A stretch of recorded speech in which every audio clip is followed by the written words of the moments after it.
mercredi 29 avril 1998, en présence de M. René Felbert, ancien président de la Confédération, mais aussi un combattant pour l'Europe de longue date. M. Felbert, merci d'être avec nous.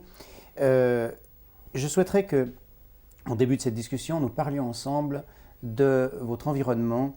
Vous êtes né en 1933, le 14 mars très précisément, à Bienne, et j'aimerais connaître un petit peu le milieu familial dans lequel vous avez grandi. C'est un milieu extrêmement simple. Mon père était un petit ouvrier qui s'est déplacé très vite de Bienne à Neuchâtel, où il a travaillé ensuite dans une usine d'horlogerie, puis qui a vécu évidemment toute la guerre comme jeune père de famille mobilisé, qui obligeait ma mère à travailler pour pouvoir nouer les deux bouts. Voilà. Et je suis l'aîné d'une famille de 3 enfants, originaire du canton de Lucerne, mais avec une mère romande, qui était elle du Locle, et puis j'ai vécu à Neuchâtel toute ma jeunesse, à partir de l'âge de 3 mois. Quelle est l'éducation que vous avez reçue et qu'est-ce que vous retenez de primordial de l'enseignement de vos parents?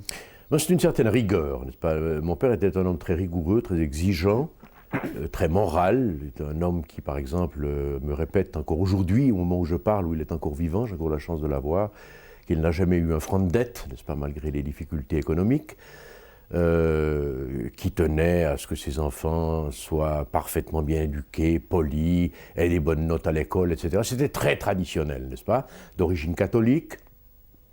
Et voilà, nous avons été élevés dans cet esprit-là.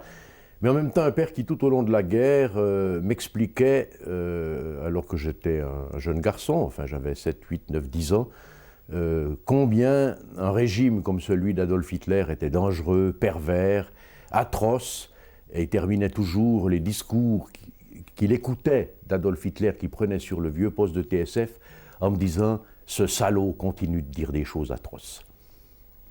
Votre père était-il engagé politiquement? Non, pas du tout. Pas du tout, il était timide. Vous savez, la grande crise économique, c'est les années 30.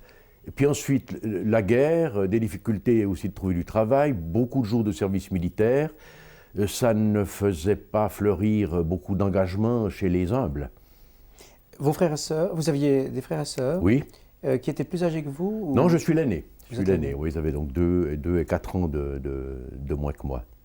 Est-ce que vous partagiez avec vos frères et sœurs beaucoup de choses au niveau des loisirs ou des idées?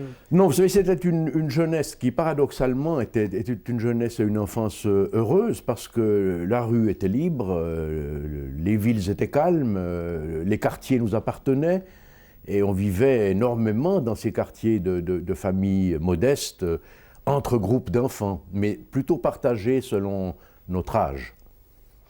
Quels ont été vos intérêts premiers, déjà comme petit enfant? Qu'est-ce que vous vous souvenez d'avoir aimé? Ça c'est difficile. Je crois que c'est les livres qui sont les premiers, qui ont suscité en moi les premiers intérêts, la lecture. J'étais très, très jeune garçon quand j'ai dit un jour à ma mère que quand je serai grand, j'aurai une bibliothèque qui couvrira depuis le sol jusqu'au plafond tout le mur d'un grand salon. Et j'ai réalisé ce rêve. Donc un intérêt primordial pour la lecture. Est-ce qu'elle était déjà orientée, ou c'était les livres d'aventure de toutes sortes?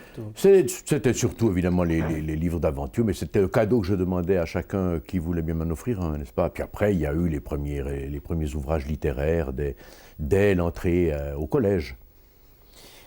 Ensuite, vos goûts et vos vœux au fur et à mesure que vous grandissez, que vous devenez adolescent, est-ce qu'il y avait, hormis les livres que vous venez de citer, des ambitions chez vous, notamment professionnelles? Écoutez, c'est un peu particulier. Il y a d'une part une voie qui s'est ouverte assez tôt dans mon esprit, sans qu'elle ait été déterminée ou volontariste, n'est-ce pas, volontaire.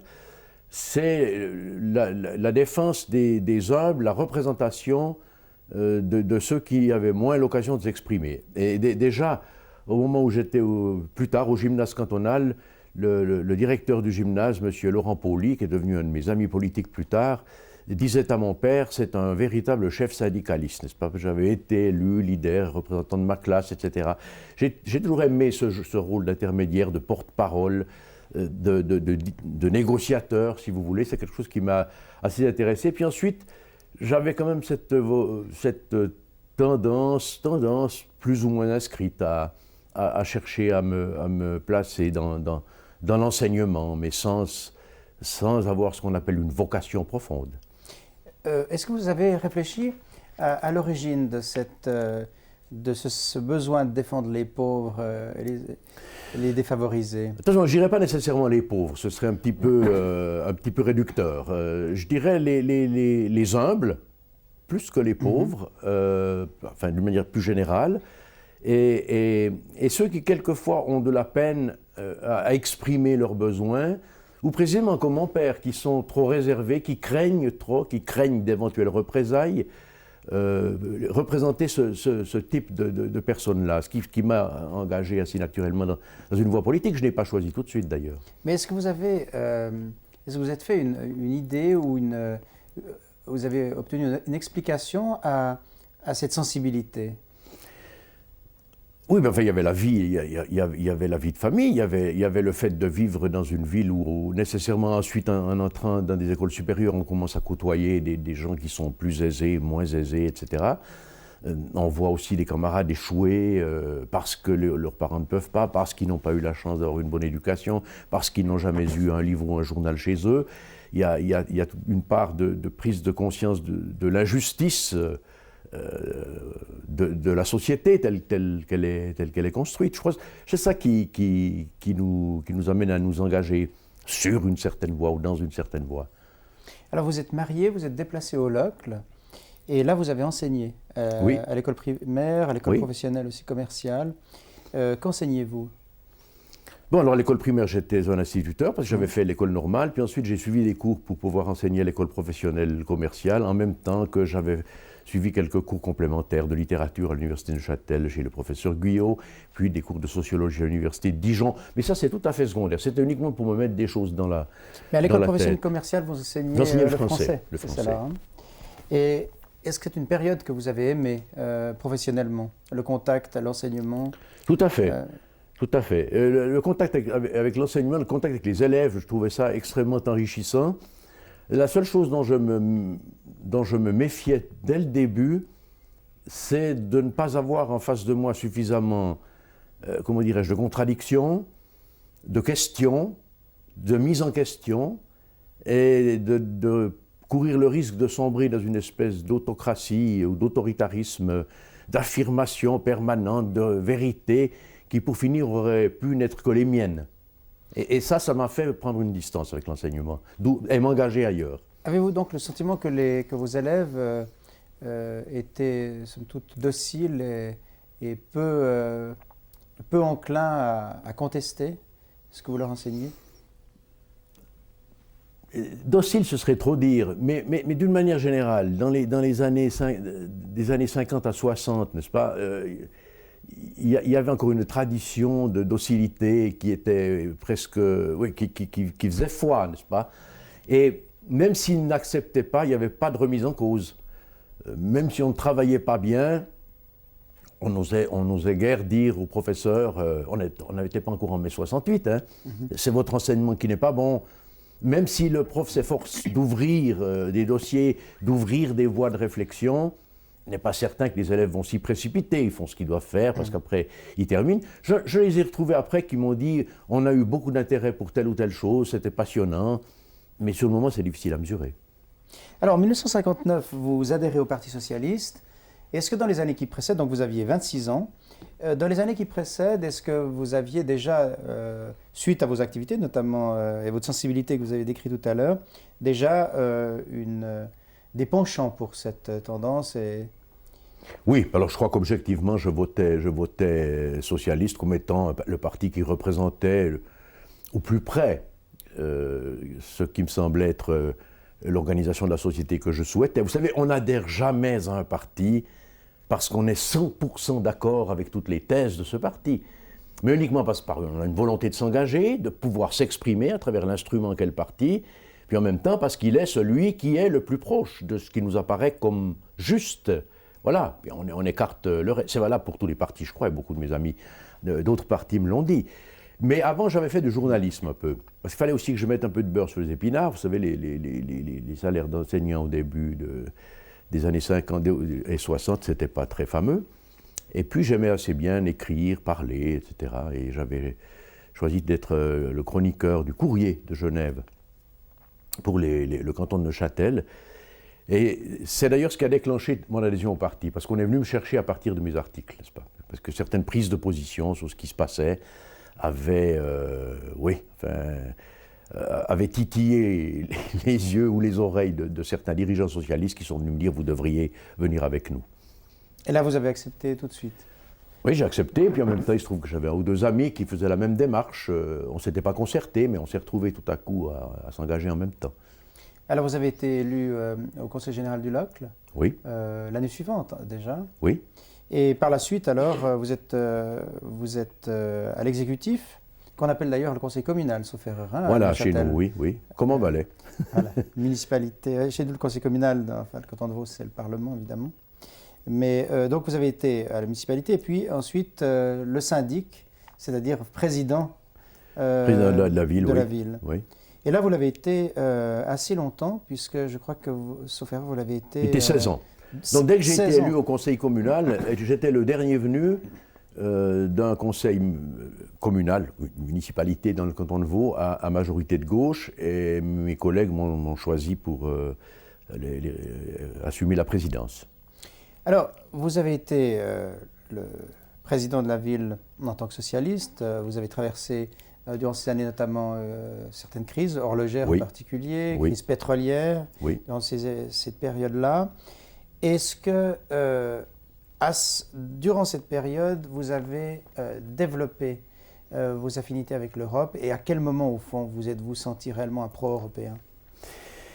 Écoutez, dans ce genre de travail, mais déjà avant, dans la réflexion, dans la lecture de l'histoire du canton, dans la vision des expositions, des musées, etc., il est facile, en tout cas à un Neuchâtelois, comme certainement à des citoyens d'autres cantons, de vérifier que notre petit pays, notre petit coin de pays, a vécu, vit et vivra de son ouverture sur le monde, et plus particulièrement sur l'Europe. Par conséquent, par définition, en choisissant de s'engager dans les institutions politiques de ce canton, on choisit aussi de poursuivre l'histoire, c'est-à-dire d'ouvrir davantage le canton. Et c'est vrai qu'une crise comme la crise horlogère, la première de 1975-75 pour les Français, ça nous a touché de plein fouet, mais j'étais encore le maire, comme on disait quelquefois, qui me suis trouvé un soir devant 400 ouvriers dans un atelier d'une grande usine pour expliquer ce que nous, membres de la commune, nous pouvions faire, ce que nous demandons au canton de faire, ce que la Confédération devrait faire, enfin, expliquer la politique pour aussi essayer d'ouvrir le dialogue et mettre en confiance mes concitoyens, n'est-ce pas, qui souffraient, qui perdaient leur travail. Et puis en rappelant que, précisément, la solution, c'était nécessairement l'ouverture sur le monde. Les horlogers ont toujours parcouru le monde, n'est-ce pas? Il y a une famille horlogère à Fleurier qui s'appelle Beauvais, on les appelle les Beauvais de Chine. Ils ne sont pas du tout nés en Chine. On les appelle les Beauvais de Chine parce que c'était parmi les premiers horlogers à exporter leur fabrication et leurs produits en Chine. Alors, vous avez une triple expérience d'un exécutif, puisque vous avez été syndic ou maire ou président, suivant l'appellation, mais enfin le chef de l'exécutif d'une ville. Vous avez été chef de l'exécutif d'un canton, et puis vous avez été chef de l'exécutif de la Confédération. Et profitant peut-être de cette comparaison, j'aimerais vous demander, est-ce qu'en montant d'un échelon, comme vous l'avez fait par 3 fois, vous avez eu l'impression de vous éloigner de cette population, au regard de ce que vous disiez tout à l'heure, lorsque vous veniez directement parler aux ouvriers pour leur expliquer votre politique? Bon, écoutez, c'est certain qu'il y a une part d'éloignement. Il est double. Il y a des causes différentes.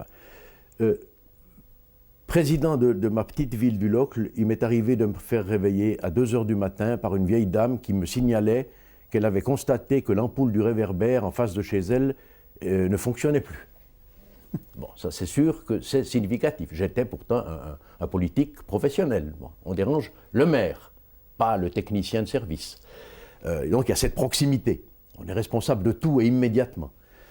On apprend aussi à connaître nos concitoyens, à mesurer, à sentir ce qu'il est possible de leur demander, qu'ils sont susceptibles d'accepter, et ce qu'il faut davantage expliquer, ou ce à quoi il faut renoncer, parce qu'ils ne comprendront pas. Alors en montant d'un échelon, évidemment, on est un peu plus élevé. Alors là, il y a une double raison. Il y a la raison qui provient de la fonction elle-même. On s'éloigne effectivement de ce qu'on appelle communément la base, c'est-à-dire des simples citoyens.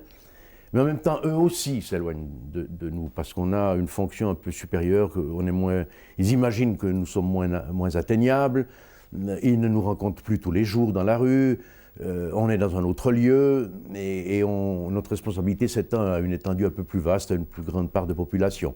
Donc il y a les deux coups. C'est vrai qu'on s'éloigne un peu, mais je continue d'affirmer que c'est un excellent apprentissage, n'est-ce pas? Parce qu'il est certain qu'arriver, par exemple, même à l'échelon du Conseil fédéral, lorsque un de mes collègues, le directeur des finances, par exemple, disant on fait comme ça, puis les cantons, etc., ça m'arrivait avec un autre de mes collègues qui avions occupé les mêmes fonctions dans des villes et dans les cantons, de dire les cantons n'accepteront jamais. Ça, on ne peut pas faire. Et puis on avait encore ce réflexe, n'est-ce pas? Ce souvenir oui, du canton. Parce qu'on connaissait la substance, n'est-ce pas? Alors, votre engagement et vos convictions par rapport à l'Europe, durant toute cette carrière politique qui démarre en 1959, à quel moment est-ce que vos idées se forgent? Bon, écoutez, c'est antérieur, parce que gymnasien, j'avais déjà fait une manifestation au comptoir de Neuchâtel en faveur des citoyens du monde, comme on les appelait à l'époque. Il y avait tout un mouvement qui s'appelait les citoyens du monde. C'était évidemment très peu de temps après la guerre, et il y avait toute cette vague un peu utopiste, n'est-ce pas, qui disait on efface les frontières, etc. Donc voilà, je me suis déjà trouvé, moi, proche de ces mouvements-là, avant un quelconque engagement politique. J'avais d'ailleurs fini une partie de ma nuit au poste, n'est-ce pas, mais parce que c'était une manifestation qui n'était pas autorisée. Bon, c'est secondaire, mais enfin, voilà, c'est le premier engagement. Ensuite, il y a toute cette histoire, encore une fois, que je vous ai signalée, qui nous engage à l'ouverture. Ensuite, il se trouve que dans la ville que je présidais, cette ville était membre de l'Union des villes jumelées. Pas les villes jumelées européennes, mais internationales, n'est-ce pas? Un mouvement qui était parti de la résistance française, animé par M. Jean-Marie Bressan. Donc j'avais des contacts automatiques et officiels avec d'autres villes du monde. Une française à Gérardmer, une sénégalaise à Kaolack, entre autres. Puis ça s'est poursuivi après mon départ pour la ville. Donc il y avait déjà cette habitude. Et puis j'habitais une ville frontière. Et puis j'ai créé la communauté de travail du Jura. Et on y a inclus assez rapidement la partie frontalière française. Alors j'aimerais que vous parliez de la communauté de travail du Jura. Quelques mots sur cette communauté, puisqu'elle touche, sauf erreur, oui. Elle va au-delà des frontières suisses. Donc c'était déjà un travail régional qui dépassait. Voilà, c'était si vous voulez, c'était, comment on dit, la perception, un stade de développement des villes que ces communes elles-mêmes avaient besoin précisément de pouvoir, d'une manière simple, mais quotidienne, ouvrir des voies à l'extérieur, en Suisse et en France, puisqu'on était voisins de la France.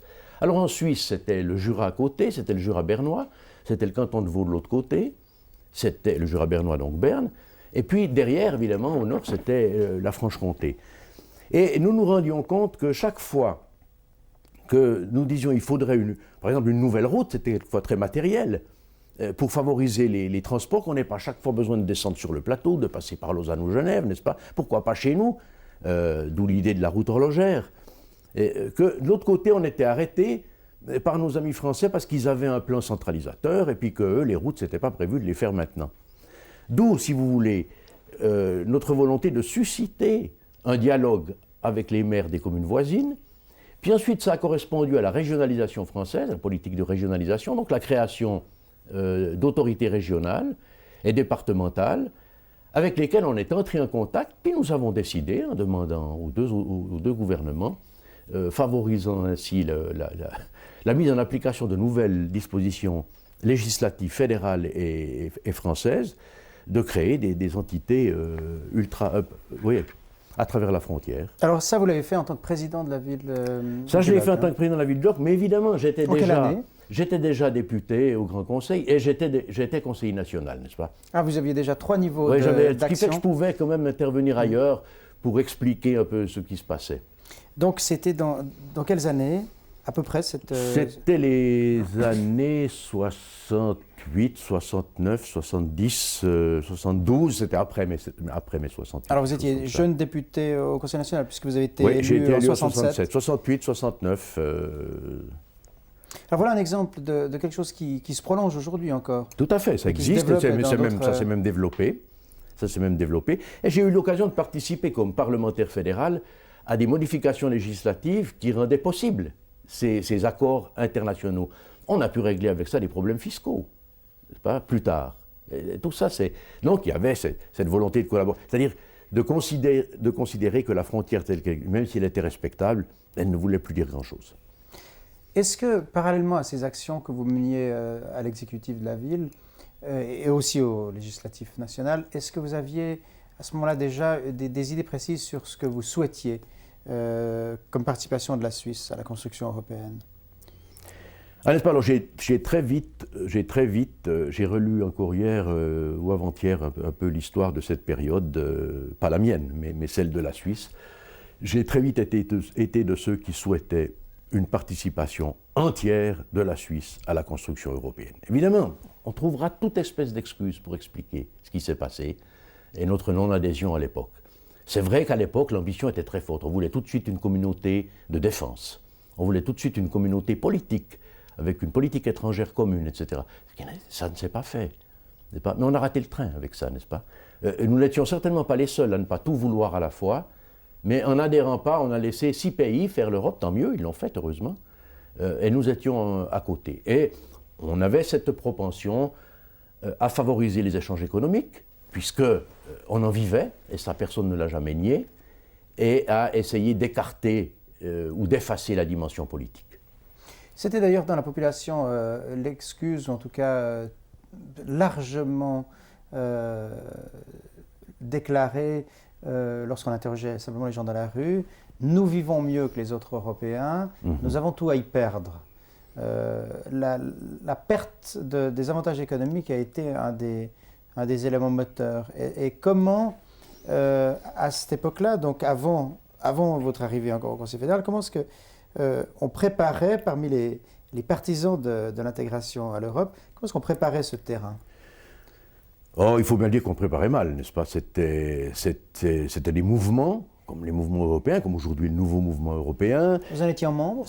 Oui, j'ai été membre quelques années. Vous savez, ça je ne peux pas vous garantir. J'ai retrouvé un papier comme quoi j'avais adhéré, puis après j'ai probablement laissé tomber, puis j'ai réadhéré plus tard, etc. Mais enfin, j'ai jamais été un membre actif. Pourquoi? Parce que j'étais déjà très jeune. J'avais 31 ans quand je suis entré en politique, comme on entre au couvent, n'est-ce pas? C'est-à-dire en professionnel, à plein temps. Donc, j'avais vraiment, n'avais pas davantage de temps à donner, peut-être dommage, mais à des mouvements, même si je les approuvais. Puis ensuite, vous savez, il y avait toute cette tendance, il y avait l'Europe fédéraliste, il y avait les idées de Denis de Rougemont, Couronne-le-Châtelain, n'est-ce pas, qui avait une très grande influence dans mon canton. Et que vous connaissiez bien? Je ne connaissais pas bien, non. C'était un homme qui vivait à Genève, que je n'ai pas eu l'occasion de rencontrer souvent. J'ai lu ses travaux, mais personnellement, je ne l'ai pas connu. Les gens qui aujourd'hui ressortent comme des fondateurs de l'Europe, et ici même la Fondation Jean Monnet, est-ce qu'on avait conscience à cette époque-là de l'importance de leur rôle? Lui, Schuman, d'autres, est-ce qu'on avait conscience ou est-ce que c'était encore abstrait cette construction? Abstrait j'allais dire quant à ces concepteurs et ces... Non, je crois que ce n'était pas du tout abstrait. Je parle à mon nom personnel. Je me suis peut-être mal exprimé. Je voulais dire abstrait. Je veux dire, est-ce que les personnes qui avaient apporté des éléments de construction importants, et je citais justement Monnet ou Schuman, est-ce qu'on avait conscience de l'importance de ces personnes, comme aujourd'hui elles commencent à apparaître? Peut-être pas d'une manière générale, mais je pense quand même que dans les milieux politiques, en tout cas ceux que je fréquentais, oui. Encore fallait-il s'y intéresser. On pouvait rester suisse, voire ne s'occuper que de politique locale, et puis ignorer ça. Personnellement, c'est toujours quelque chose qui m'a passionné. Donc il est certain que Schuman, la CECA, n'est-ce pas, c'est un des événements que j'ai toujours considéré comme majeurs. La signature du traité de Rome était pour moi un événement majeur, n'est-ce pas? Et le geste politique et la vision européenne d'Adenauer, par exemple, c'est quelque chose de magistral, n'est-ce pas? C'était aussi la fin de la guerre. Nous étions des enfants de la guerre. Pas nés pendant la guerre, mais juste avant, et qui en avions perçu quand même les effets, et qui en avions vu toutes les plaies, pas chez nous, mais aussi à l'extérieur, parce qu'on avait encore déjà l'âge de raison. Donc, cette volonté de recherche de la paix par une nouvelle construction, de rejeter l'étanchéité des frontières, de rejeter les jalousies et de coopérer, en suivant la monnaie, n'est-ce pas? Il n'y a pas de doute. C'était quelque chose qui faisait partie de notre éducation. Pas seulement de la mienne, de mes camarades de gymnase, de mes camarades d'études aussi, qui après ont réagi de la même manière. Ils ne se sont peut-être pas engagés, mais je suis sûr qu'ils ont voté pour l'Europe. Alors, on a toujours mieux connu les politiciens qui sont là pour mettre en œuvre les actions alors qu'on connaît peut-être moins les concepteurs et les philosophes ou les penseurs. Est-ce que, on cite d'ailleurs souvent cette dualité entre Schuman et Monnet, Monnet oui. insufflant les idées à Schuman. Est-ce que Monnet lui-même était connu de vous et de vos milieux? Il était certainement un homme connu, mais disons qu'il n'était, comme vous le dites, pas celui qui apparaissait au devant de la scène. Il n'apparaissait que dans les discussions de cabinet, dans la préparation des dossiers. C'est plus tard qu'on a découvert toute sa conviction et toute sa force et toute sa puissance de conviction auprès de ses interlocuteurs. Au départ, vraisemblablement, probablement pas, non.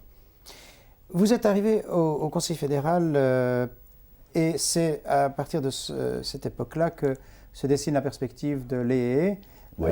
Que Jacques Delors a lancé en 89, sauf erreur. Oui.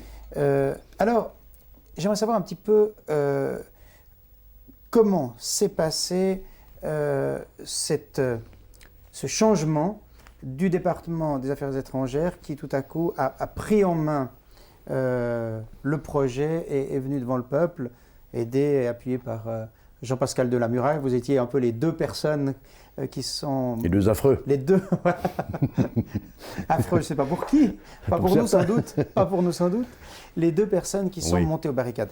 J'aimerais qu'on traite ensemble cette partie de l'histoire avec votre département et ce que vous avez décidé d'en faire. Oui. Alors, écoutez, c'est compliqué, hein, ça va prendre un bout de temps. Mais nous avons tout le temps qu'il nous faut.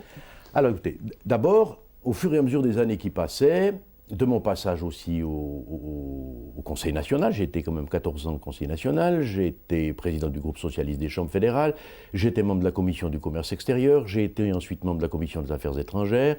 Au fur et à mesure que j'avançais, mes réflexions évoluaient, au fur et à mesure des années qui passaient, au fur et à mesure, j'étais davantage persuadé de la nécessité pour la Suisse de participer à cette construction européenne. Et le Conseil de l'Europe ne me suffisait plus. Voilà, premier élément. J'arrive au Conseil fédéral avec cette idée que l'Europe ne peut pas être construite uniquement avec les critères d'ordre économique. Que ces critères-là, qui étaient ceux qui avaient prévalu au départ, sans doute la communauté européenne du charbon et de l'acier, c'était parti sur la reconstruction économique, qui avait prévalu dans l'Association européenne de libre-échange, dans les accords qui avaient été passés entre les pays de l'AELE et les pays de la communauté économique européenne, ça n'était pas suffisant parce que pendant ce temps, on le voyait, n'est-ce pas? On le lisait, on l'écoutait. L'Europe politique se construisait tous les jours. Des directives, des règlements, des projets, des discussions étaient en cours qui nous permettaient de discerner la naissance d'un ensemble beaucoup plus cohérent, avec une dimension politique importante. Alors évidemment, pour un homme comme moi, persuadé que c'est la voie dans laquelle nous devons nous engager, c'est une aubaine d'être élu conseiller fédéral et de se voir attribuer les affaires étrangères. Et la première chose que j'ai fait, la première semaine de mon arrivée en fonction, c'est réunir mes chefs de service puis de leur demander qu'ils veuillent bien m'établir tous, dans leur section particulière, un rapport interne sur la situation des relations politiques de la Suisse avec les divers pays européens, sur le plan juridique, sur le plan militaire, sur le plan strictement politique, etc., etc. Voilà, c'est la première chose que j'ai faite. Alors évidemment, ça s'est su parce qu'on a des porte-paroles et puis des chefs de presse qui disent c'est bien, on va le dire, et toute la presse à ce moment-là m'a surveillé et m'a considéré comme celui qui m'engageait sur l'Europe. Donc, si vous voulez, c'était un acte de revendication pour les affaires étrangères, revendication d'une partie du dossier européen. C'était pour moi l'occasion d'affirmer que le dossier européen avait une dimension politique que nous ne pouvions pas ignorer. Mais vous faisiez courir un risque à l'unité du Conseil fédéral en prenant en main ce qui avait souvent été considéré comme du ressort de l'économie et donc qui n'était pas du département des affaires étrangères. On a eu l'impression, enfin pas l'impression, on a vu votre prise en main dans le cadre des affaires étrangères. Oui. Alors est-ce qu'il y a eu des ajustements à faire par rapport aux autres départements en prenant en fait la question de manière aussi claire dans votre département? Oui, alors écoutez, d'abord, il n'y a pas eu de bataille. Il n'y a pas eu de baïonnette sortie, ni de menaces, n'est-ce pas? Affaires étrangères, c'était considéré comme relativement plan-plan. De temps en temps, un effort pour essayer d'adhérer à l'ONU, c'est non, on laisse tomber, on commencera 10 ans plus tard.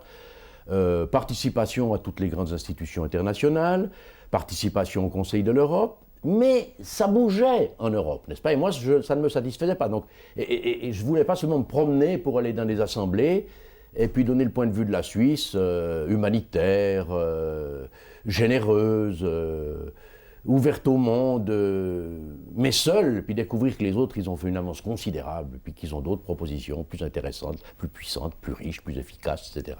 Donc, savoir ce que fait l'Europe et ce que nous faisons nous à côté, c'était mon droit, puisque ça devait rester interne, mais ça aurait pu servir après de base de discussion, c'est ce que j'avais dit, au Conseil fédéral et dans les commissions des affaires étrangères. Donc, plus que là, rien à dire. Il faut se rappeler historiquement qu'à l'époque, il n'y avait pas de discussion sur l'espace économique européen. On en était encore à ce qu'on appelle le processus de Luxembourg.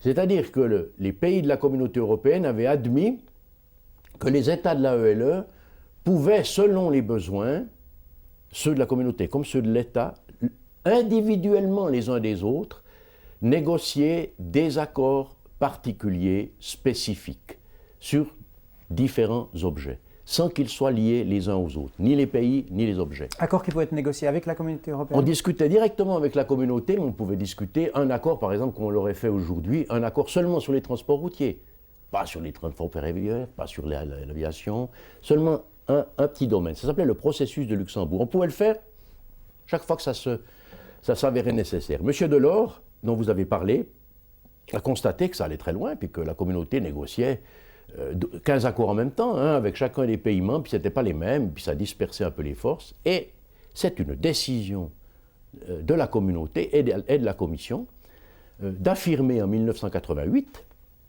stop le processus de Luxembourg, nous sommes d'accord de négocier, mais avec tous les États de l'AELE, s'ils le veulent, mais ensemble, et nous fixons un paquet d'objets qui doivent faire le cas de la négociation.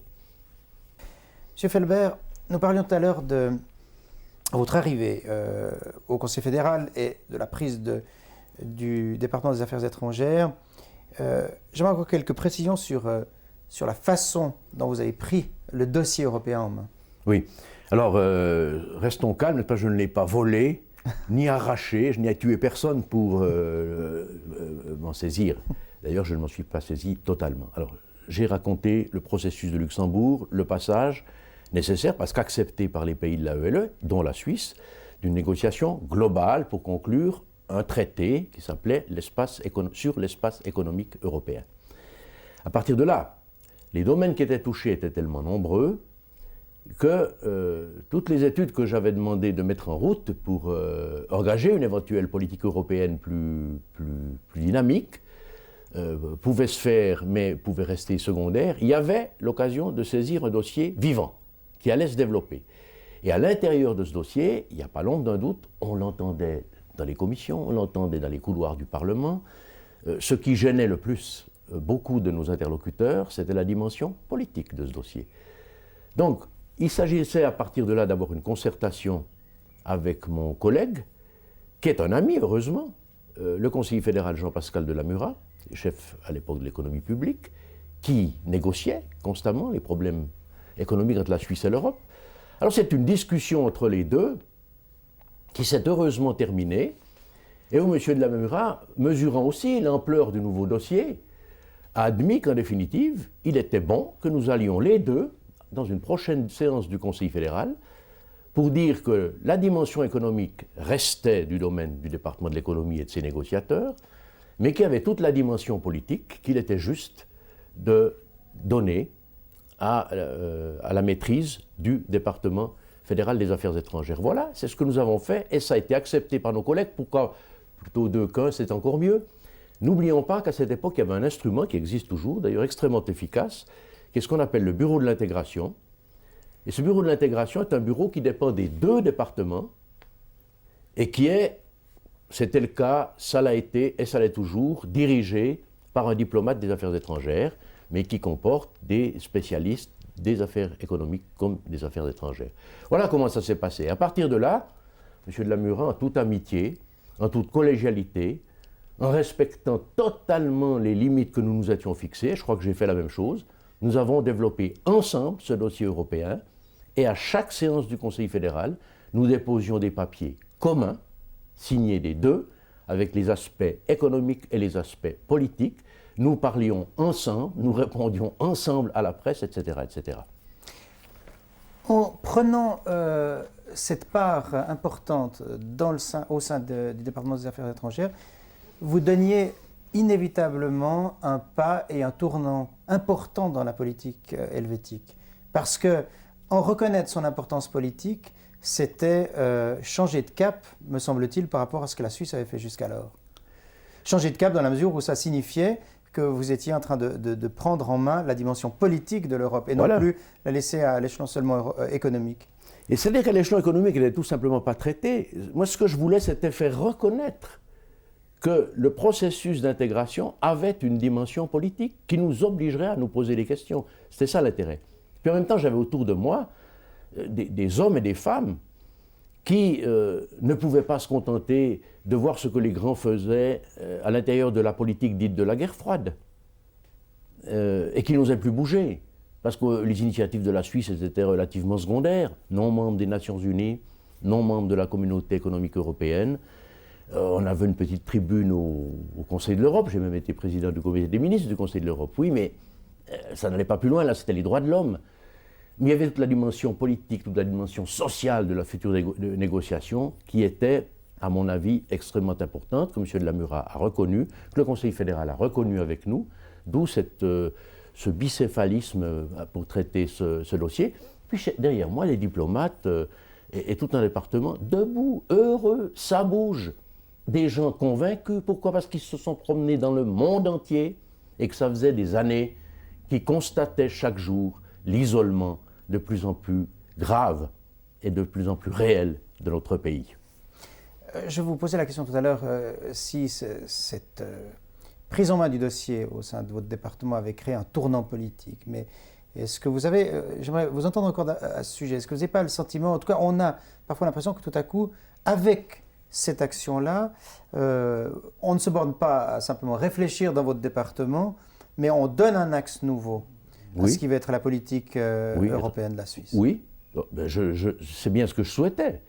Je ne vais pas arriver jusqu'au bout, hélas. Mais vous savez, je vous ferai un aveu, je n'ai jamais été aussi à l'aise que dès le moment où j'ai dit il faut maintenant engager la Suisse dans un processus d'intégration. Quel qu'il soit, mais on y arrivera. Il faut l'engager. À partir de là, j'étais, je vous assure, déchargé. Ma conscience personnelle était nette. N'est-ce pas? Je savais pourquoi je me battais. On pouvait me contester, on pouvait m'attaquer, mais je pouvais m'expliquer, je pouvais juger sur dossier, je pouvais rencontrer des collègues étrangers, je pouvais mesurer le chemin qu'avaient parcouru les petits pays qui étaient membres de la communauté dès le départ, comme la Hollande, comme la Belgique, comme le Luxembourg, puis les autres, comme le Portugal qui est arrivé plus tard. Enfin, tout ça m'intéressait et je me trouvais enfin un homme qui avait une vista. Je voulais aller là, je voulais conduire cette politique jusque-là. Avec le risque que mes collègues me freinent quelquefois, me demandent de ne pas aller trop vite, de ne pas les engager au-delà de mes possibilités constitutionnelles, mais enfin d'engager ce combat, c'était pour moi quelque chose d'extrêmement important, et ça donnait à la politique étrangère de la Suisse une dimension beaucoup plus importante. J'étais tout à coup un chef des affaires étrangères qui était un personnage important sur le plan médiatique. C'est pas moi, c'est pas à cause de moi que je dis ça. Important dans les discussions du Conseil fédéral, alors qu'avant, bon, on peut signer tous les traités qu'on veut, si c'est des traités qui ont trait aux droits de l'homme, ils sont indispensables, mais ils n'atteignent pas une dimension parce qu'ils ne sont pas aussi bien ancrés dans le peuple et ils ne suscitent pas autant de discussions. À quel moment exactement avez-vous pu, pour la première fois, faire cette déclaration publique pour l'adhésion? Cette fameuse libération de conscience dont vous parliez, est-ce que vous vous souvenez de la première fois où vous l'avez fait publiquement? Publiquement, on l'a fait tout de suite à la conférence de presse. Alors les dates exactes, vous permettez, il faudrait que je retrouve mes agendas. À la conférence de presse qui a suivi la séance du Conseil fédéral, où le Conseil fédéral a décidé que le dossier de négociation concernant l'espace économique européen serait conduit par les deux chefs de département de l'économie publique et des affaires étrangères, et que nous avions désigné le chef négociateur qui était le secrétaire d'État Blanquart. Vous vous rappelez en quelle année c'était? Ah, ça devait être en 89, je pense, oui. Donc au moment, à peu de choses près, 89 ou 90, oui. Au moment où Jacques Delors lançait les... C'est vraiment à ce moment-là que vous vous êtes profilé. Absolument. Et que le gouvernement a pris une décision d'engagement. Absolument. Il m'intéresse évidemment, et là vous avez mentionné les réactions de vos collaborateurs, il m'intéresserait un petit peu de savoir ce qui s'est passé avant, et surtout quel type de département vous avez trouvé en prenant celui de votre prédécesseur, M. Pierre Robert, puisque, et vous l'avez d'ailleurs mentionné, les gens avaient l'impression de travailler dans un département qui somnolait et qui se limitait à une Suisse somme toute humanitaire et même parfois un peu folklorique. Oui, c'est un peu dur, disons, comme jugement. Je n'ai pas ça. J'ai trouvé un département qui fonctionnait bien, avec des hommes de qualité à l'intérieur de ce département, qui avaient peut-être le sentiment que ce qui manquait, c'était un projet. Mais ça ne manquait pas seulement au département, ça manquait au peuple suisse, un projet. C'est un pays qui n'avait plus de projet, n'est-ce pas? On était là en attendant que les deux grands, en souhaitant que les deux grands ne s'affrontent pas, que l'Europe ne soit pas la victime d'un affrontement Est-Ouest.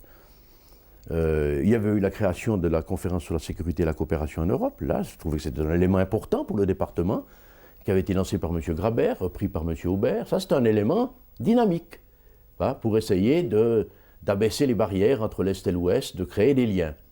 Ça, c'était un premier projet. Et puis ensuite, ma foi, si ça ne débouche pas sur de nouvelles structures, en fait, ces nouvelles structures sont arrivées après, à l'écroulement du mur et puis à la chute du communisme, n'est-ce pas? Mais jusque-là, on se regardait quand même comme chien de faïence, n'est-ce pas? Donc il n'y avait pas, si vous voulez, de grands projets qui mobilisaient tout le monde. Il y avait bien les Nations Unies, il y avait bien les manifestations multilatérales dans les grandes associations dont nous faisions partie, mais il n'y avait pas une politique étrangère particulièrement dynamique, déterminée et déterministe. Il n'y avait non plus pas d'occasion, n'est-ce pas? J'ai eu de la chance, dans le fond, de pouvoir saisir une occasion. Oui, en particulier, vous le mentionniez, la chute du mur, puisqu'en fait, c'est à l'époque où vous étiez... Oui, mais alors là, on a été comme tous les autres, disons, assez faibles. Hein, j'entends, comme tous les pays européens, personne ne devinait l'écroulement du communisme aussi rapidement. Hein. Même Mme Carrère d'Ancos s'est trompée, n'est-ce pas? Elle voyait l'écroulement du communisme à partir de la chute des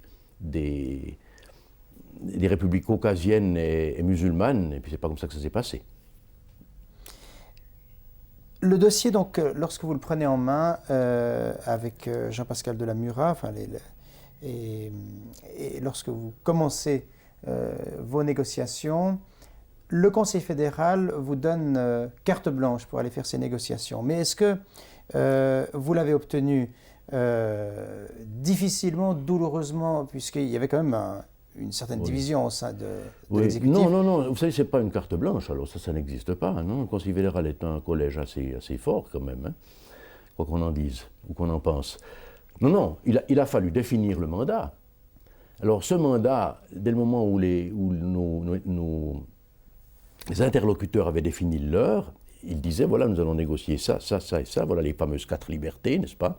Et c'est dans ce domaine-là que nous allons nous engager. Alors peut-être répéter les 4 libertés. Oui, alors c'est la liberté de circulation, c'est les 4 libertés de circulation des personnes, des biens et marchandises, des capitaux, et puis la 4e, elle m'échappe toujours, celle-là, je la trouverai peut-être plus tard. Enfin, c'était essentiellement ces domaines-là.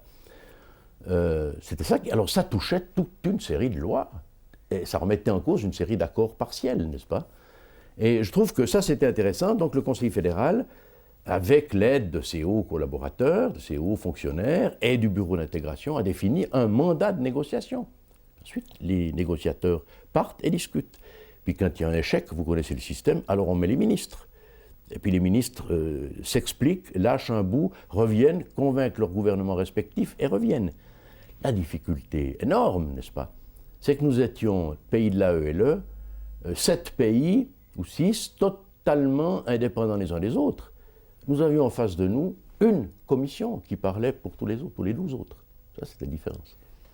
Avant de pouvoir partir négocier, comment se sont passées, sur le plan interne, les discussions au sein du Conseil fédéral? Quelles ont été, au fond, les difficultés que vous avez connues à vous et M. de la Murat à convaincre vos collègues de pouvoir... Écoutez, il ne faut pas noircir trop le tableau, n'est-ce pas? Nous avions besoin d'un certain nombre d'accords nouveaux, indiscutablement.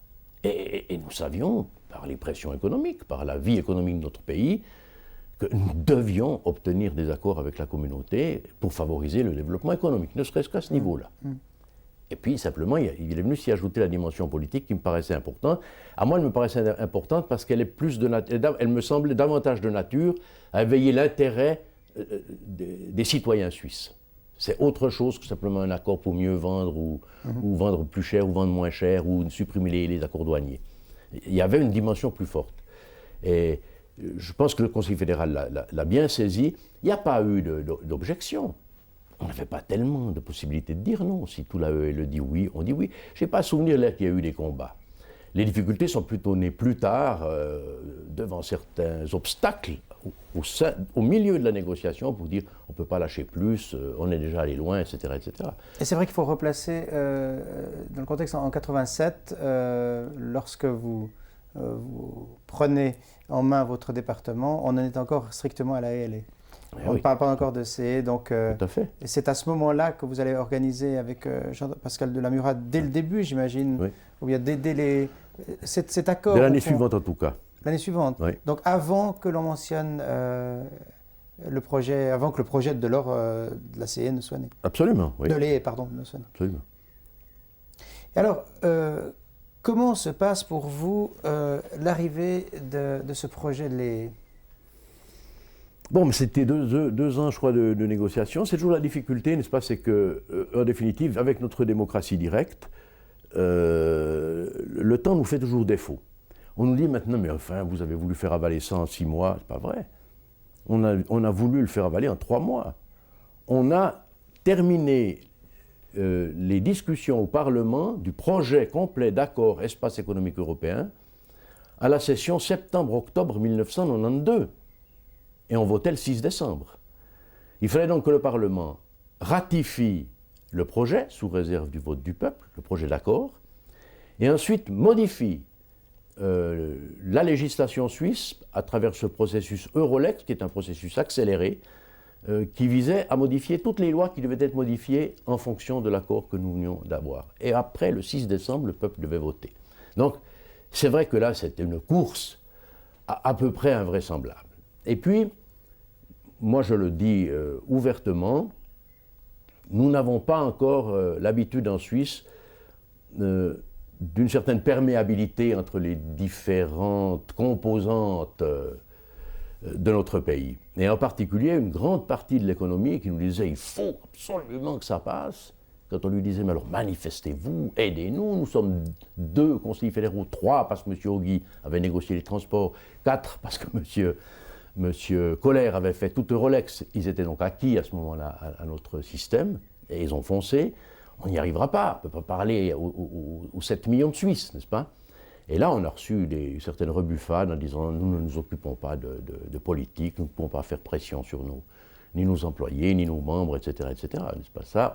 On s'est trouvé un peu seul, avec un Parlement aussi dans lequel la minorité hostile disait « vous n'avez pas le droit de dépenser 1 centime de plus que vous dépensez d'habitude pour réformer le peuple », alors qu'eux mettaient des millions de leur bourse à disposition pour le convaincre du contraire.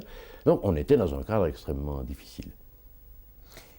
J'aimerais que vous nous racontiez les négociations elles-mêmes et les moments forts de ces négociations tels que vous les avez en mémoire vous-même sur René Felbert. Oui, bon, évidemment, je n'ai pas négocié, moi, tous les objets et tout. Ça se passe par paquet, n'est-ce pas? Puis après, il y a un paquet réglé, on prend l'autre. Je crois que le moment le plus fort, un des moments les plus forts, je ne parle pas de la libre circulation des capitaux. Vous imaginez bien que ça a sûrement intéressé beaucoup de gens, mais ça n'a passionné personne. C'était quelque chose qui était considéré comme nécessaire et à acquérir immédiatement. Bon, pas de problème. Libre circulation des biens et des marchandises, ça pose déjà des problèmes parce qu'il faut trouver des solutions sur le plan douanier. Évidemment, nous, on va exporter sans droit de douane, mais on va importer sans prélever des droits de douane. Donc ça crée des problèmes de concurrence qui sont importants, et des problèmes fiscaux qui sont importants. Ça, on a réussi à régler. Et lorsqu'un problème est trop difficile, nous demandons en cours de négociation ce qu'on appelle une période transitoire, c'est-à-dire on dit laissez-nous 3 ans ou 4 ans pour nous adapter, sinon on n'y arrive pas, on va faire une perte trop grosse, on doit absolument trouver de nouvelles recettes ou équilibrer nos affaires autrement. Bon, voilà, deuxième élément. Un des éléments les plus difficiles, parce que les plus contestés aussi à l'intérieur de la population, par certains milieux, c'était la libre circulation des personnes. Ça ne fait pas longtemps d'un doute, n'est-ce pas? Et là, vous imaginez bien que tout le monde nous disait, il y a du chômage, n'importe qui va venir pouvoir travailler chez nous, vous ne pourrez pas renoncer, on a des difficultés avec la l'AVS, n'importe qui de l'étranger pourra toucher la l'AVS, ils vont toucher notre caisse de chômage alors qu'on n'arrive pas à la remplir. Le discours qu'on entend généralement chaque fois qu'on touche ce sujet-là. Il fallait donc convaincre de ce qu'était la réalité de l'accord. J'ai dit 10 000 fois que ça n'était pas un chômeur italien ou espagnol qui viendrait chômer en Suisse, mais que c'était un travailleur espagnol au profit d'un contrat d'engagement dans une société suisse qu'on devrait laisser venir travailler en Suisse. Ce n'est pas la même chose, n'est-ce pas? Si on n'en avait pas besoin, il ne viendrait pas. Voilà, ça, c'était les difficultés majeures de la négociation. Puis ensuite, il y avait les transports, là, dont s'est occupé mon collègue M. Ogui. Ça, c'est un élément assez difficile, en voulant maintenir les 28 tonnes, interdiction de circulation du samedi et du dimanche, etc.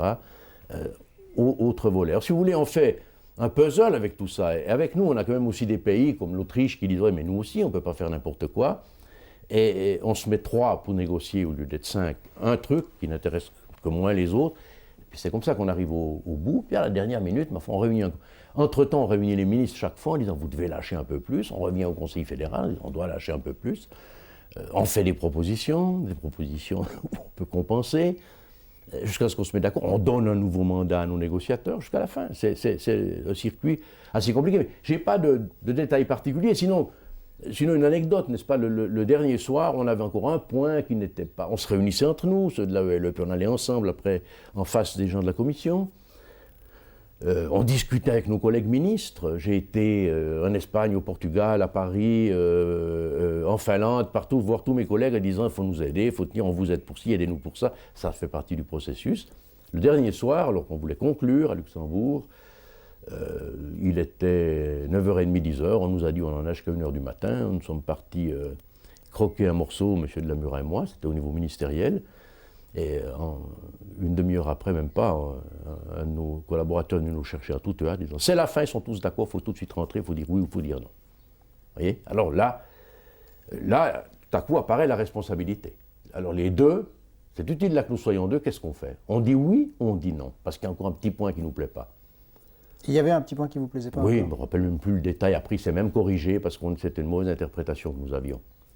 C'était une interprétation qui était née dans la discussion, mais qui ne traduisait pas la volonté politique, n'est-ce pas? Alors, on dit Oui, et 2 minutes après, vous comprenez, terminé, on vous pousse des verres de champagne et il est 3 heures du matin, vous avez terminé. La négociation est terminée, l'accord est prêt, il n'est pas signé parce qu'il faut tout le rédiger, il a été corrigé jusqu'à la dernière ligne, jusqu'à la dernière seconde, n'est-ce pas? Et là, M. de la Mura est allé signer l'accord au mois de juin, je crois que c'était même à Lisbonne, parce que c'était Lisbonne qui était président, au nom du Conseil fédéral, n'est-ce pas? Nous sommes rentrés le lendemain avec ce projet. Dit, voilà. C'était quelle date exactement, cet accord L'accord, c'était en... vous savez, moi, les dates et les moments, j'ai tout ça comme si c'était hier, mais je ne vois plus les instants. Mais je veux dire, combien de temps avant la signature elle-même, par de la Mura? 2 mois et demi. 2 mois et demi avant? 2 mois et demi avant, oui. Après, il fallait tout mettre au net, il fallait traduire, avec tous les juristes, toutes les traductions contrôlées, n'est-ce pas? Qu'avez-vous ressenti à ce moment-là? Au moment, l'instant que vous racontez, et les 2 minutes où tout à coup on vient vous happer pour vous dire il faut prendre cette décision, qu'est-ce que vous avez ressenti à ce moment-là? Oui, donc on est venu me happer, on a repris cette décision dans l'heure qui suivait, on l'a quand même pas prise instantanément en arrivant. Ah, moi, une espèce de satisfaction, malgré tout, une satisfaction de voir qu'on est arrivé au bout d'un exercice qui était long, difficile, qui toutes les 3 semaines était remis en cause sur un point, sur un autre, etc. De voir que ça correspondait aussi à la volonté des autres, de nos amis de l'AELE, de nos interlocuteurs et amis de la communauté, etc., qui avaient beaucoup discuté avec nous, qui avaient cédé sur beaucoup de points. Et donc, un ouf de soulagement, là, le sentiment d'avoir fait un gros travail. Pas moi, conseiller fédéral personnellement, mais enfin d'avoir soutenu, d'avoir écouté tous les jours, j'avais des rapports là-dessus de la part de mes collaborateurs. Donc en même temps une profonde satisfaction. Puis après il y a une conférence de presse, et c'est là que j'ai dit la volonté du conseil fédéral, en s'engageant dans ce processus, c'est comme celle de tous les gouvernements qui ont signé cet accord avec nous, d'aboutir un jour à la création de l'Europe, donc d'adhérer à la communauté européenne. Mais bon, mais je l'ai dit. Donc il y avait quand même une volonté claire de ne pas cacher au peuple que les haies étaient forcément une transition avant l'adhésion.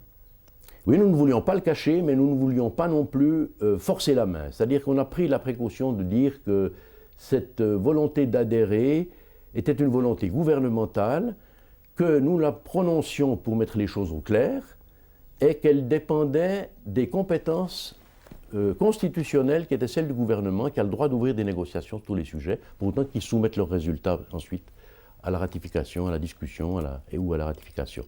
Donc, ça déblayait le terrain. Ça n'a pas été compris. Peut-être je fais faux, mais enfin, le Conseil fédéral ne m'en a pas voulu, mais en disant c'est autre chose, n'est-ce pas? Mais bien sûr qu'un jour on arrivera là, n'est-ce pas? Parce que vous savez qu'on met la presse. Vous avez signé monsieur le Conseil fédéral, j'étais même président de la Confédération, n'est-ce pas? Vous êtes donc prêt à adhérer. Alors j'ai dit, l'objectif c'est d'adhérer, mais ce n'est pas demain.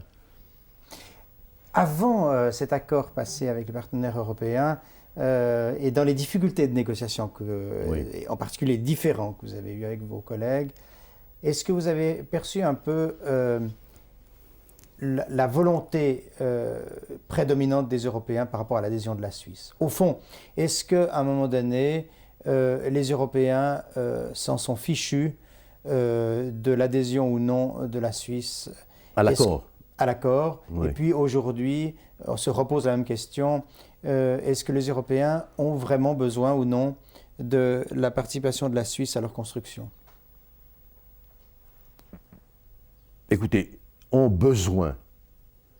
J'imagine que non. Mais je suis persuadé qu'ils le souhaitent. Pourquoi? Parce que c'est gênant, tout simplement. Et parce que ça va compliquer les affaires, les leurs comme les nôtres, surtout les nôtres d'abord, n'est-ce pas? Avec tout ce qui se met en place comme structure européenne. Mais ils n'ont pas absolument besoin de nous. Et d'autre part, ils n'ont jamais fait pression pour que nous adhérions. Ça, je peux en témoigner. Quelle que soit la personnalité que j'ai rencontrée. Mais beaucoup m'ont dit qu'ils souhaitaient que la Suisse entre un jour dans l'Union européenne, comme on l'appelle aujourd'hui. Mais sans aucune pression. Quelle que soit la situation du personnage, le président de la République française qui me disait « Je souhaite que la Suisse adhère un jour à l'Union européenne, mais elle est parfaitement libre de le faire. » Et jamais, et il ne l'a jamais fait lorsqu'il est venu en Suisse, lorsqu'il s'est prononcé sur ce sujet, il n'a jamais engagé la Suisse à adhérer. Il a toujours dit « Vous êtes libre. Nous souhaitons que vous soyez avec nous, mais nous ne vous obligerons jamais à vous engager. Qui était donc François Mitterrand. C'est François Mitterrand à l'époque, mais j'ai entendu la même chose du chancelier Kohl. Le président de la République allemande le disait aussi, mais M. von Weizsäcker, mais il avait moins de pouvoir. J'ai entendu la même chose de Felipe González, j'ai entendu la même chose de Mario Soares, le président de la République portugaise, n'est-ce pas, qui est un de mes amis, qui me disait, et qui est venu en Suisse, puis qui a dit, mais vous devriez venir, c'est formidable, mais jamais je ne ferai pression pour que vous entriez, n'est-ce pas? Et la perspective d'avoir une sorte d'îlot un peu genre rocher de Monaco, zone échappant à l'économie européenne, est-ce que ça, c'est une réalité qui a aussi son attrait pour les Européens? Non. De faire de la Suisse une sorte de Hong Kong, ce qu'a été Hong Kong et ce qu'est... Non, parce qu'on est juste trop gros, n'est-ce pas, économiquement. Pas ni en superficie, ni en nombre d'habitants, mais une économie comme celle de la Suisse, qui est située parmi les premières du monde, ne peut pas simplement s'isoler totalement avec des règles qu'elle devrait aller chercher ailleurs. Et on ne peut pas compenser ce qu'on a entendu au Parlement de la part des adversaires, compenser avec des accords avec l'Asie. On est bien, on voit ce qui se passe aujourd'hui. Enfin, ça ne suffit pas, ou avec les États-Unis, ça ne va pas non plus, avec l'Amérique du Sud, ce n'est pas sûr non plus. Et puis le gros client, le gros marché, ça reste l'Union européenne. Donc nous, on est un petit marché qui devons vendre beaucoup. Et nos principaux clients sont les Européens. Alors je ne vois pas qu'on puisse s'isoler, parce que, en fait, l'Europe s'est bien partagée, le marché, n'est-ce pas, et les diverses productions. Il n'y a pas de raison que la Suisse puisse produire tout et tout vendre. Je crois que ce ne sera pas comme ça que c'est perçu. En tout cas, je ne perçois pas ça comme ça, et je ne l'imagine pas. Enfin, moi, je n'ai pas la vocation d'être un singe dans un musée, n'est-ce pas? Il faut un pays qui doit vivre, on a un pays qui a une culture, on a un pays qui a des traditions. Et l'attrait le plus important de la Suisse au niveau culturel, c'est sa culture politique. Et nous, on cache ça, n'est-ce pas? On ne sait pas si on en a honte ou on en a peur. Il n'est pas question de la détruire. Il n'est pas question pour moi de dire à un Vaudois qui va ressembler à un Danois ou même à un Chafouzois. C'est pas vrai. Restera Vaudois, je resterai Neuchâtelois, n'est-ce pas? Il n'y a pas de perméabilité à ce niveau-là. Chacun garde sa culture, chacun garde ses traditions. Mais participer à un projet de société aussi important que la construction d'un continent, pour assurer la paix que la communauté européenne nous a valu pendant plus d'un demi-siècle, n'est-ce pas? Beaucoup de Suisses, à la base, des simples citoyens qui refusaient la perspective de l'adhésion de la Suisse à l'Europe, ont souvent dit « mais nous vivons mieux que les autres, à quoi bon se rattacher à une locomotive dont le résultat sera de faire baisser notre niveau de vie ?»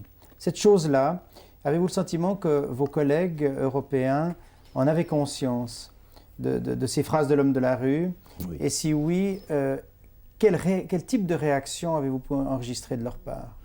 Bon, évidemment, il fallait faire très attention que ça n'apparaisse pas méprisant vis-à-vis d'eux. Cela dit, soyons réalistes, n'est-ce pas?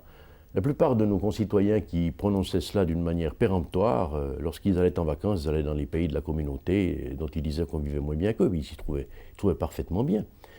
D'autre part, le fait de l'adhésion de l'Espagne, de la Grèce, mais surtout de l'Espagne et du Portugal à la communauté d'alors, à l'Union européenne d'aujourd'hui, a montré combien rapidement ces pays avaient évolué vers un bien-être plus généralisé, une meilleure situation économique, une plus grande stabilité. Donc c'était faux d'oublier que la communauté, elle a aussi une influence sur la vie sociale, politique et économique de ses membres, qui est efficace et qui est positive. Puis enfin alors, pourquoi toujours comparer ce qui n'est pas comparable? Est-ce que les Suisses en 1992 pouvaient affirmer que les Allemands vivaient moins bien que les Suisses? Sur le plan économique, sur le plan du salaire, sur le plan des biens offerts à la consommation, sur le plan du pouvoir d'achat, ou les Français, ou les Hollandais, ce qui était vraiment moins bien. Je crois que poser la question, c'est y répondre.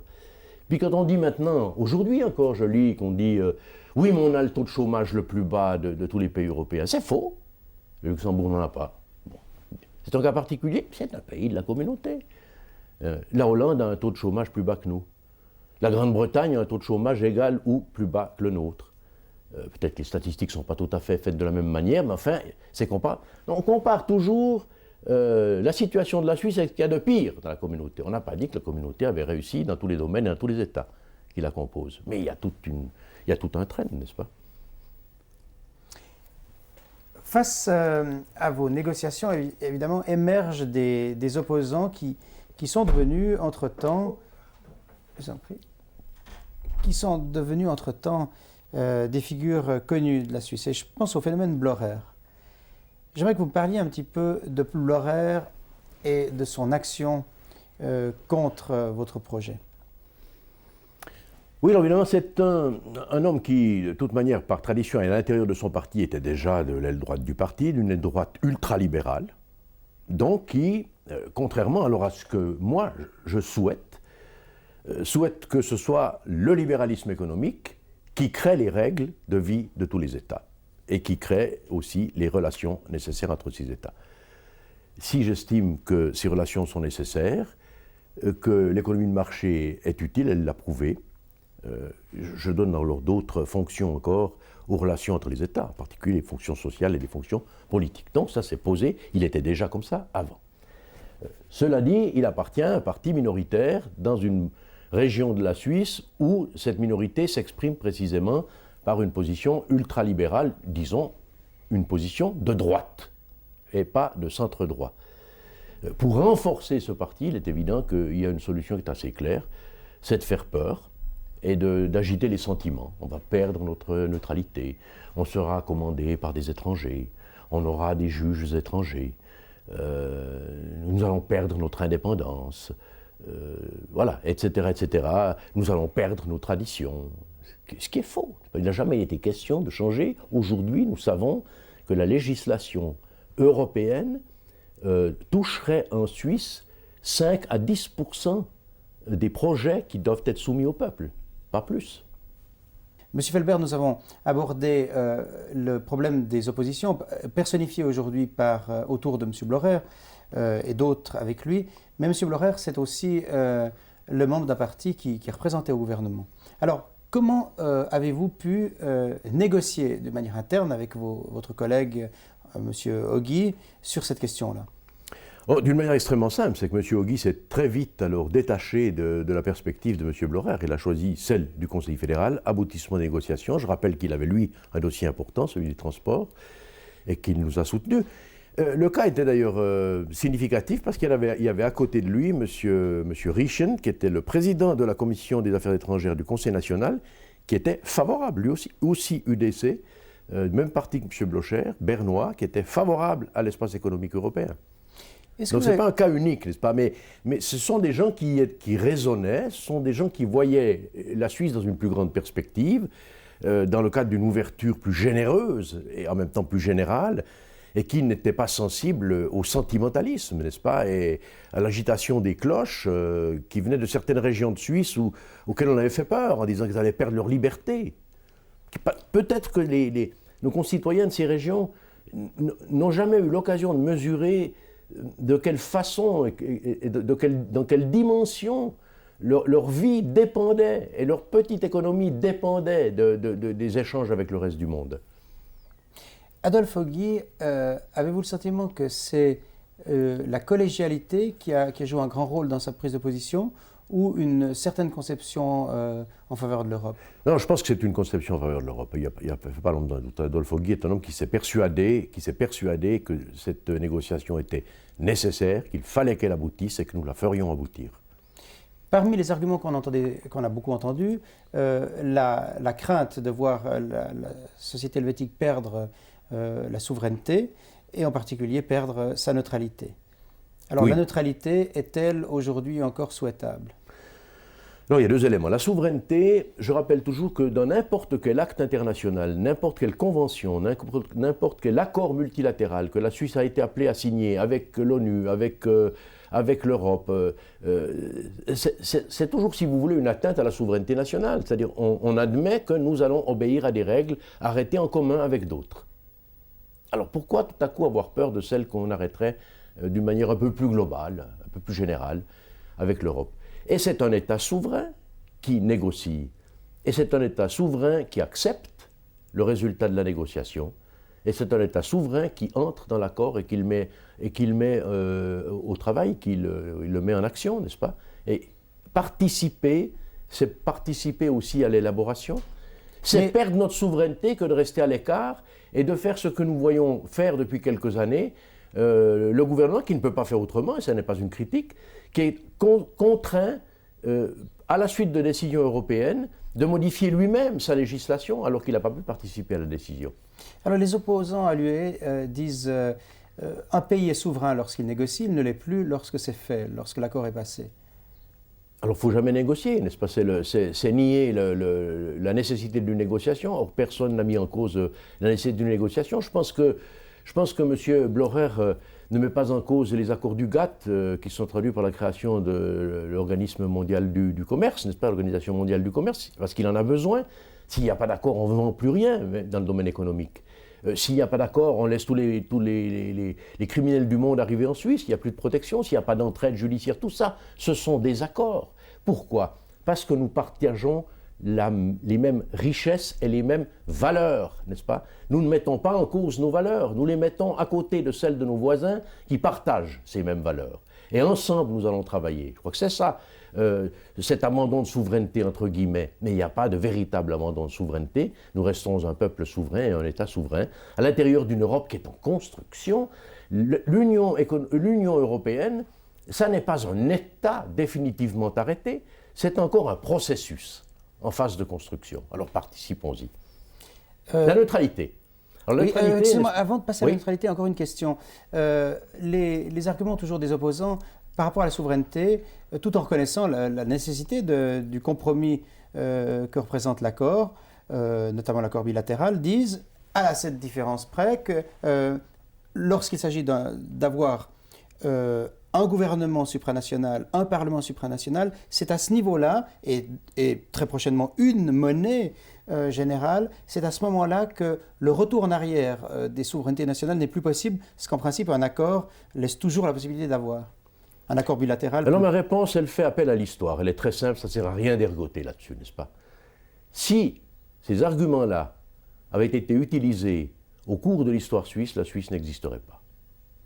Parce que les cantons étaient les États souverains. Je vous remercie de cette réponse claire.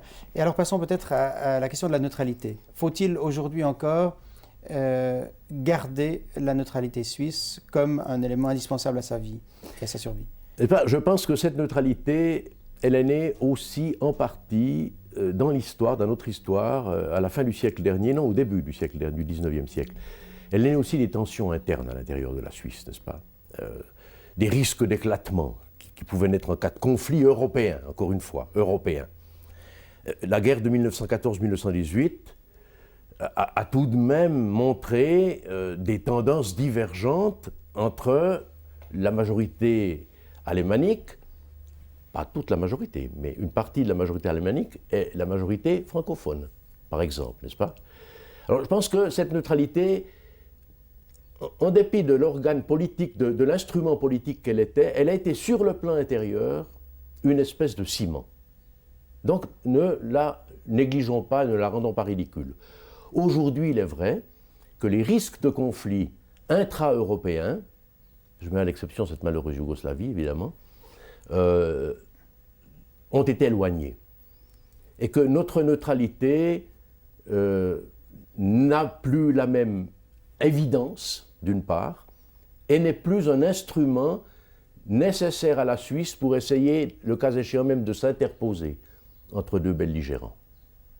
Et puis, je rappelle que d'autres États neutres, comme la Suède, la Finlande, comme l'Autriche, ont adhéré à l'Union européenne en maintenant leur neutralité dans des limites qui étaient peut-être différentes et dont nous ne participerions pas, nous ne prendrions pas position dans un conflit entre deux États européens. Dans la perspective de la construction européenne, des pays comme la Suisse particulièrement, qui sont des rencontres de plusieurs cultures différentes, pourraient un jour voir des affinités, surtout avec une monnaie unie, vers d'autres régions. On parle par exemple de l'arc lémanique, l'arc jurassien par exemple aussi, qui est le vôtre. Est-ce qu'à votre avis, il est indispensable de maintenir les frontières telles qu'elles ont été définies vers 1815 ou un peu avant, 1803-1815, ou est-ce qu'on peut et on pourra, à votre avis, redéfinir certaines, à la lumière des régions, certaines frontières nouvelles, ou disons certaines communautés en tout cas, même politiques, au sein de cette prochaine Europe, de cette nouvelle Europe? Oui, alors c'est tout le problème de l'Europe des régions, n'est-ce pas, qui est posé. Alors je dirais que, si je prends partons de l'exemple de la Suisse, puis c'est celui qui nous intéresse au premier chef, dans la majeure partie des cas, les divisions géographiques, de géographie politique, c'est-à-dire les frontières des cantons, sont un héritage de l'histoire, d'une manière très claire et très précise. Le nouveau canton du Jura a toujours revendiqué ses anciennes frontières, celle de l'évêché de Bâle, n'est-ce pas? Donc, il faisait appel à cet héritage pour fixer ses frontières. Donc, je crois que ce serait une illusion d'imaginer que les cantons vont, par exemple, les cantons en Suisse vont tout simplement disparaître. Mais je crois que le sentiment d'appartenir à une région est de plus en plus fort. Vous le laissez entendre dans votre question. Ça, je peux le comprendre. Pourquoi? Parce que là, de nouveau, c'est le besoin de mettre avec ceux qui sont les plus proches de nous et qui partagent les mêmes problèmes, bien de mettre ensemble nos efforts pour obtenir une amélioration. Et puis pour se reconnaître, tout simplement. Mais à mon avis, ça ne nécessite pas une suppression qui poserait des tas de questions constitutionnelles, législatives, des frontières, mais au contraire, la dotation de ces régions d'instruments nouveaux reconnus par l'Union européenne, par la Suisse tant qu'elle n'en est pas, qui permettent une plus large mise en commun des problèmes, une plus large coopération, quitte à aller jusqu'à mettre à disposition certains budgets. Alors, vous connaissez évidemment l'exemple de Philippe Pidou qui proposait la réunion des cantons de Genève et Vaud en fonction de leurs intérêts communs. L'exemple du canton de Vaud, où nous avons une région qui appartient, je dirais, culturellement et économiquement à la vôtre, le Jura vaudois, oui. Et puis l'Axe lémanique qui appartient à une autre région. Est-ce que vous n'avez pas l'impression que la politique de l'avenir pourrait, au fond, suivre une réalité économique d'autant plus facilement développable qu'il y aurait l'Europe tout autour, oui, et l'unité monétaire? C'est possible. Est-ce que le canton de Vaud, qui aujourd'hui a dans ses limites géographiques des régions comme le Pays d'en Haut ou des régions comme le Jura, pourrait au fond voir ses limites cantonales un jour de fait disparaître faute de réalité économique et culturelle? Mais est-ce que c'est nécessaire? Alors ça, c'est à chaque canton de mesurer exactement sa réalité culturelle et son histoire, et l'impact de son histoire, la trace de son histoire dans la société d'aujourd'hui. Moi, je considère qu'il n'est pas nécessaire d'imaginer qu'on va abolir les frontières et créer d'autres entités. Parce qu'automatiquement, nous nous heurterons à ce moment-là à une absence de répartition des biens, à une inégalité des chances. Le premier reproche que je puis vous asséner à votre proposition, c'est que toute la partie jurassienne risque bien de dire « nous sommes plus pauvres que ceux qui sont au bord du lac Léman ». Mais à ce moment-là, l'aide viendrait, dans le cas particulier, de l'ensemble de la planification européenne. Oui, mais il faut aussi que ceux qui décident le partage accordent aussi une aide à ceux dont ils se séparent. Et ce serait évidemment la condition. Et ça, je ne suis pas sûr que ce soit dans la volonté des initiants, n'est-ce pas? Mais au contraire, je considère que... Enfin, je ne vais pas entrer très en détail dans ce domaine-là, mais je crois que ces régions sont importantes dans la mesure où on peut les créer, encore une fois, parce qu'elles suscitent des intérêts communs. Mais ça ne signifie pas nécessairement que la vallée de Joux va quitter le canton de Vaud et qu'une partie de la Franche-Comté va quitter la France, n'est-ce pas? Il y a à l'intérieur de la Suisse une autre entité qui a été créée, qui semble bien fonctionner. Je n'y suis pour rien, donc je peux la citer, c'est l'espace Mittelland, n'est-ce pas? Qui groupe des cantons, dont aussi le canton de Vaud, parce qu'il est aussi intéressé partiellement, mais qui groupe Berne, Neuchâtel, Fribourg, par exemple, n'est-ce pas? Pourquoi pas créer des entités, pour autant qu'on les dote de moyens, et puis qu'elles aient une reconnaissance juridique intéressante. En décembre 1992, vous et M. de la Murat devenez des personnes, et j'aimerais dire ici qu'il se passe quelque chose d'extraordinaire en Suisse, en particulier en Suisse romande. C'est une des premières fois, depuis très longtemps, et et je pense une des premières fois depuis la fin de la Seconde Guerre mondiale, où des personnalités politiques incarnent quelque chose que la population ressent profondément. Dans le cas de la Suisse romande, c'est évident. 2 personnes vont incarner un rêve. C'est en décembre 1992, c'est la votation sur les... qui, malgré tout, sur le plan national, va résulter... va déboucher sur un échec. J'aimerais que vous me disiez à quoi vous attribuez cet échec. Bon, peut-être un manque de temps dans l'information. La Suisse a des structures, je l'ai dit, lentes, n'est-ce pas, où la bataille au Parlement était déjà difficile pour le gouvernement et pour les 2 personnes en question. Pour le ministre de la Justice aussi, avec ses modifications législatives. C'était long, c'était compliqué, c'était harassant. Et puis on se trouve tout à coup au milieu d'octobre avec 2 mois devant nous pour convaincre le peuple suisse, malgré la presse et tout, avec peu de moyens d'information, puisqu'on n'avait pas les crédits malgré nécessaires. La presse, c'est-à-dire ? Malgré la presse qui avait beaucoup, tout au long de la négociation, parlé de tout ça, donné son point de vue, qui était plutôt favorable. Et qui vous a soutenu, qui était plutôt favorable, n'est-ce pas, favorable, dans une large mesure, très large mesure. Peut-être que cette pression médiatique a fait peur aussi à certains, ce ne sont pas les journalistes qui vont nous dire ce que nous devons faire. Peut-être qu'on n'a pas été assez rassurant. M. de la Murat a fait, je crois, 100 discours entre le fin octobre et le 6 décembre. Je rappelle que malheureusement, moi, je sortais d'une très grave crise de ma santé, et d'une très grave opération, que j'ai quand même fait à peu près 38 ou 42 discours dans toute la Suisse, en allemand, en italien. Nous avons fait des émissions de télévision, mais ça n'a pas suffi. C'est vrai qu'il y avait un terreau, un espoir dans certaines régions de la Suisse qui n'existait pas ailleurs. C'est vrai que nous avons pu constater que les villes étaient favorables à un processus d'intégration, à un rapprochement de l'Europe, pas à la campagne, en tout cas pas toute la campagne. C'est vrai que la Suisse romande était favorable, c'est vrai que les jeunes y étaient plus favorables. Donc la peur du nouveau, la peur de l'inconnu a probablement joué un rôle très important, et nous n'avons pas été assez explicites peut-être pour dire « mais écoutez, vous ne risquez rien ». Une chose est sûre, c'est qu'au lendemain de cette votation, une flamme, et particulièrement de la jeunesse, se lève pour, au fond, poursuivre le combat que vous avez mené. Ça, c'est au lendemain de la votation. Cette flamme, elle est encore aujourd'hui, je crois, très vive. Eh bien, nous en arrivons à aujourd'hui. Nous sommes en pleine phase de décision de la création de l'euro. J'aimerais que vous me parliez de ce que signifie pour vous, comme conséquence pour demain, la création de cette monnaie européenne. Bon, alors, elle a des conséquences économiques que je laisserai un peu de côté. Pour moi, elle est quand même un signe d'unification politique indiscutable. Il n'y a pas de doute que partager une monnaie unique, c'est exactement ce que la Suisse a fait lorsqu'elle a aboli les monnaies cantonales et qu'elle a introduit le franc suisse. Je rappelle qu'avant 1914, il y avait une zone franc en Europe à laquelle nous appartenions.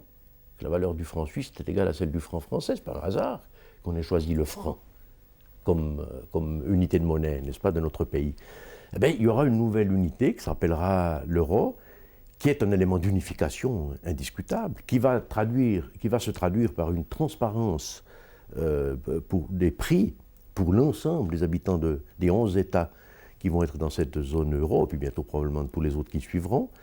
Il y aura une espèce de simplification, n'est-ce pas ? Il y aura, pour l'économie, pour les entreprises, il y aura une disparition des pertes de change qui sera évidente, et puis on percevra mieux, là, qu'à travers des analyses un peu sommaires, quelles sont les parties de l'Europe qui marchent bien et celles qui marchent moins bien économiquement, et où il faudra donner des efforts. On arrêtera peut-être de distribuer simplement des subventions, parce que l'Europe aussi distribue des subventions, peut-être à tort, en arrosant, n'est-ce pas, mais en les ciblant un peu mieux.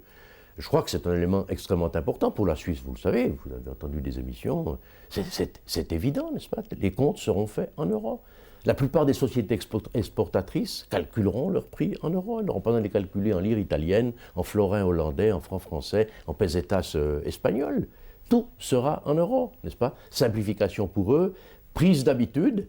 Et puis chez nous, écoutez, les kiosques qui acceptent l'argent français et des Deutsche Mark, ils accepteront des euros, n'est-ce pas? Les hôteliers que j'ai rencontrés l'hiver dernier m'ont dit, on nous payera en euros, tant mieux. Voilà, il y aura une prise d'habitude. Mais politiquement, je crois quand même que c'est un signe d'unification important. Et puis, surtout encore un élément qui me paraît intéressant au niveau de la vision suisse du problème, n'est-ce pas?